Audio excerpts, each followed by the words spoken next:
एक बार फिर से आप सभी का इस चैनल पर स्वागत है, अभिनंदन आपका। मैं एक बार फिर से आपके साथ मुख़ातिब हुआ हूँ और मैंने कहा था कि मैं जल्द ही मुख़ातिब होऊँगा आपके साथ। मौसम के अपडेट को साझा करूँगा और आपके साथ जुड़ा हूँ। अब बात करेंगे बारिश की संभावनाओं की और देश के ऊपर बढ़ते सिस्टमों की। लगातार बंगाल की खाड़ी पर सक्रियता बढ़ रही है और एक के बाद एक सिस्टम इस बात को बता रहे हैं कि अभी मानसून गया नहीं है, मानसून जल्द ही भारी बारिश लेकर आने वाला है।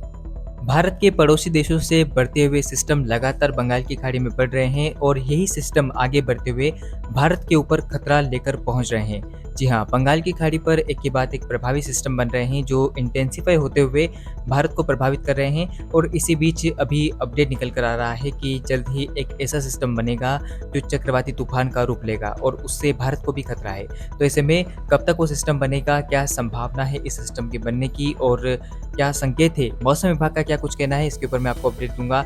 और आप सभी से एक छोटा-सा निवेदन रहेगा कि वीडियो को लाइक करना ना भूलें, चैनल को सब्सक्राइब कीजिएगा, बेल नोटिफ़िकेशन को भी ऑन कीजिएगा ताकि आपके पास सभी अपडेट जो है समय अनुसार आपके मोबाइल की स्क्रीन पर पहुँच जाए।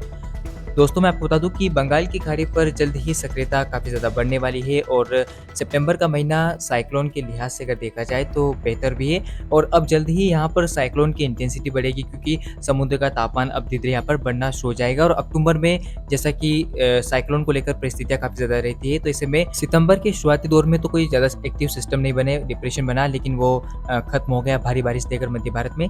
लेकिन अब जो सिस्टम बन रहा है आगामी समय में, वो सिस्टम भारत के पूर्वी देशों से उठता हुआ आएगा और लगातार हम देख पाएँगे कि बंगाल की खाड़ी पर इंटेंसिफ़ाई होगा। अब मैं आपको दिखाता हूँ कि वो सिस्टम कब से बनना शुरू होगा और कब तक संभावना है आगे बढ़ने की उस सिस्टम के। तो आप स्क्रीन पर देख सकते हैं, मॉडल में आपको मैं स्पष्ट तौर पर दिखाने की कोशिश करूँगा।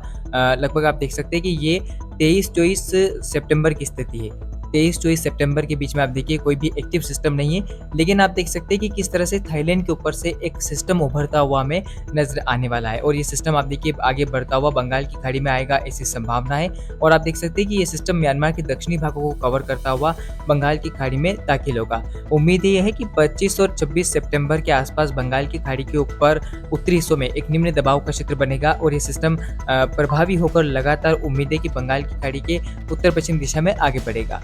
लगातार ये सिस्टम आगे बढ़ता हुआ ओडिशा के भुवनेश्वर की ओर बढ़ेगा और उम्मीद है कि ये सिस्टम 26 सितंबर के आसपास एक डीप डिप्रेशन में तब्दील हो जाएगा। इसी के साथ 26 सितंबर की शाम के आसपास ये सिस्टम एक चक्रवाती तूफान का रूप ले सकता है, ऐसी संभावना हमें नजर आ रही है। आप देख सकते हैं स्क्रीन के सामने कि किस तरह से सिस्टम विशाखापट्टनम और भुवनेश्वर के बीच में किस तरह से आगे बढ़ रहा है। हालांकि इसका ज़्यादा इंटेंस और ज़्यादा प्रभाव विशाखापट्टनम पर देखने को मिलेगा। हालांकि भुवनेश्वर पर भी तेज हवाएं चलने के साथ ही भारी बारिश होने की संभावना है।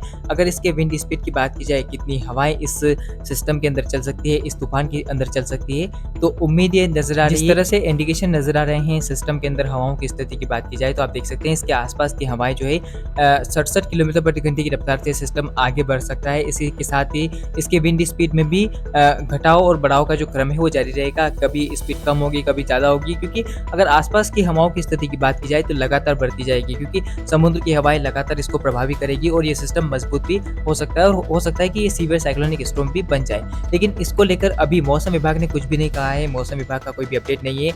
ऐसे में अभी हम सिर्फ संभावनाएं लगा सकते हैं, एक उम्मीद लगा सकते हैं सिस्टम से कि हाँ, ये सिस्टम बनकर ज़रूर आ सकता है। फिलहाल इस अपडेट के इस बुलेटिन में इतना ही। लगातार आप चैनल पे बने रहें, आगे जो भी अपडेट होता है समय अनुसार आपको देता रहूँगा और सिस्टम के आने ना आने की जो संभावनाएँ होती है, उसको लेकर मैं लगातार बना हुआ हूँ और लगातार आपको अपडेट देता रहूँगा। धन्यवाद।